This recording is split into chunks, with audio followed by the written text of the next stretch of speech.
Leakage बाल्टी से बचें। बातें हैं तो कड़वी, मगर ध्यान से सुनिएगा।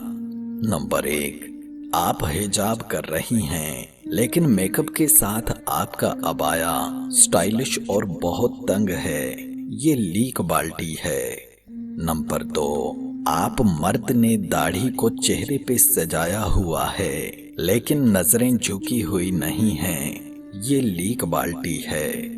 नंबर 3, तमाम अबादात टाइम पर अंजाम दे रहे हैं, लेकिन रयाकारी के साथ।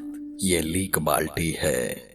नंबर 4, बाहर दोस्तों के साथ बहुत नर्म लहजा और रवैया, लेकिन घर में माँ बाप बीवी और बच्चों के साथ बदइखलाकी। ये लीक बाल्टी है। नंबर 5, मेहमानों की बहुत आओ भगत और खिदमत, लेकिन उनके जाने के बाद उनकी गैबत। ये भी लीक बाल्टी है। नंबर 6, सदका बहुत ज्यादा निकालना, लेकिन इसके साथ साथ फुकारा को दाने देना। ये लीक बाल्टी है। नंबर 7, तहज्जुद और कुरान कसरत से पढ़ना, लेकिन रिश्तेदारों से किता ताल्लुकी करना। ये भी लीक बाल्टी है।